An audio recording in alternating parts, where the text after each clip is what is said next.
Jaime Paz Zamora was President of Bolivia from August 6, 1989 to August 6, 1993. He also served as Vice President between 1982 and 1984.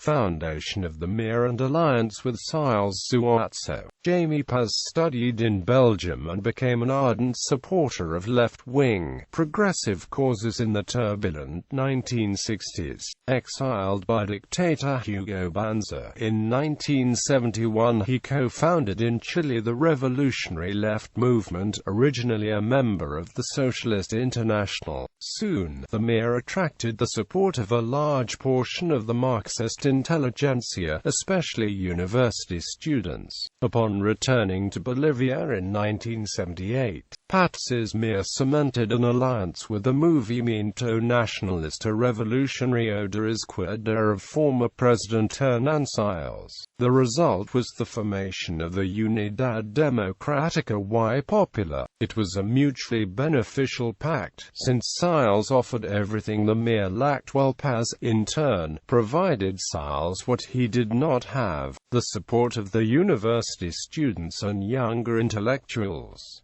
The inconclusive 1978 and 1979 elections. The UDP participated in the June 1978 elections, with Siles at the head of the ticket and, by all accounts, won a plurality. The vote was annulled, however, due to the discovery of massive fraud on behalf of the officialist candidate, General Juan Pereda. New elections were conducted in 1979.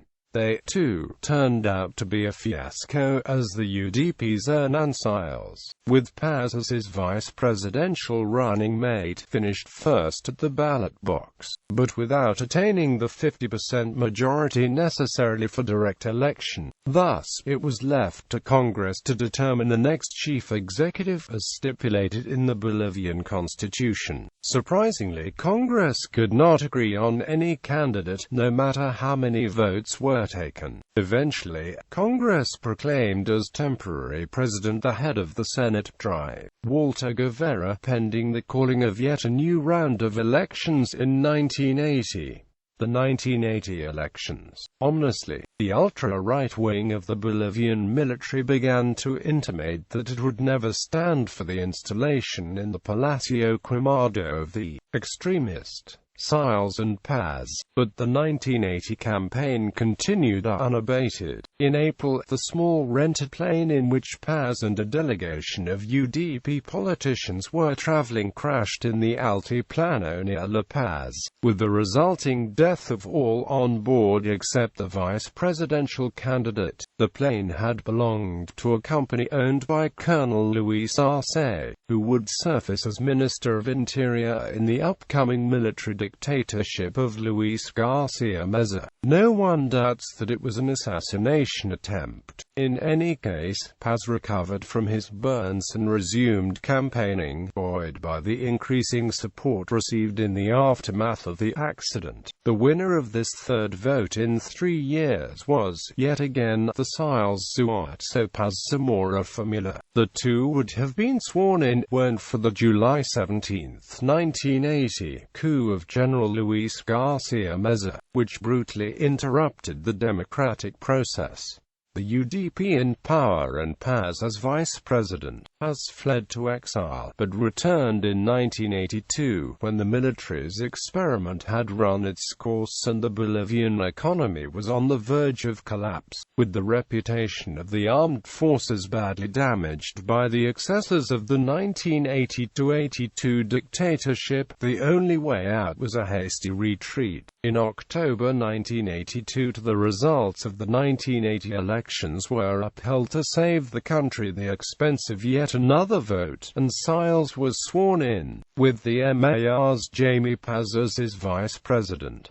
The economic situation was dire indeed, and soon a galloping hyperinflationary process developed. Siles had great difficulty in controlling the situation. In all fairness, he received scant support from the political parties and members of Congress, most of whom were eager to flex the newly acquired political muscles after so many years of authoritarianism. The unions, led by the old firebrand Juan Lechen, paralyzed the government with constant strikes. At this point, the MIR disassociated itself from the regime, deserting the sinking ship when Siles' popularity sank to an all-time low. The 1982–85 hyperinflation would end up being the fourth largest ever recorded in the world.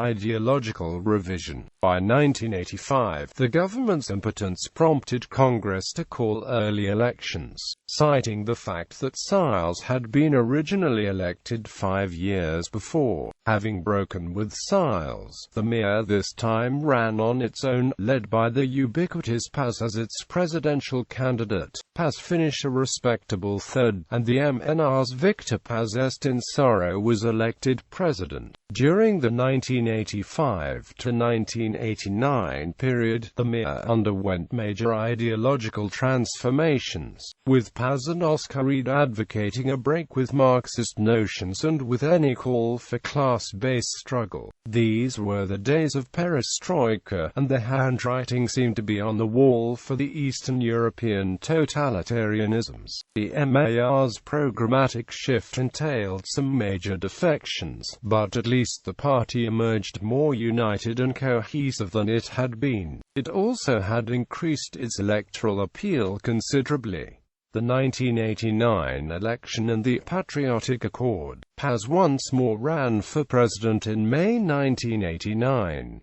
He finished third, although not far behind the top two vote-getters, Gonzalo Sanchez de Lozada and former dictator Hugo Banzer. As usual, no candidate received the 50% necessarily for direct election, so Congress began deliberations to choose the next head of state. Paz had vowed to never cooperate with Banzer, who had exiled and persecuted the MIR in the 1970s, but Banzer had broken acrimoniously with the manner of the first-place finisher Sanchez de Lozada when the opportunity for an alliance with Banzer materialized. Paz took it. It was a move that would cost him and the MIR everything in the years to come. On August 5, 1989, he was proclaimed president by Congress, thanks to the political support received from General Banzer. This seemingly unlikely MIR-ADN entente was officially referred to as the Patriotic Accord, with both leaders announcing the forgiveness of past enmities for the betterment of Bolivia and the consolidation of the as yet fragile democratic process.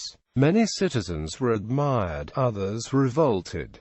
The Paz Zamora presidency. The administration of Jaime Paz was rather successful. Limited by his alliance with Banzer, the president refrained from attempting major transformations. He opposed the complete eradication of the coca leaf as proposed by the U.S. administration of George H.W. Bush while cooperating with the main thrust of the so-called war on drugs. He advocated the potential medicinal and industrial use of coca, but achieved very little in the way of concrete results. His repeated pre-electoral statements about rolling back the neoliberal policies of his predecessor, Paz Zamora, came to nothing too, as the bulk of the privatization and estatization reforms remained in place. All in all, Paz muddled through. Perhaps the high point of the Paz Zamora years on the domestic front had a lot to do with the president itself. It centered on the final qualification of Bolivia for the Soccer World Cup in 1993.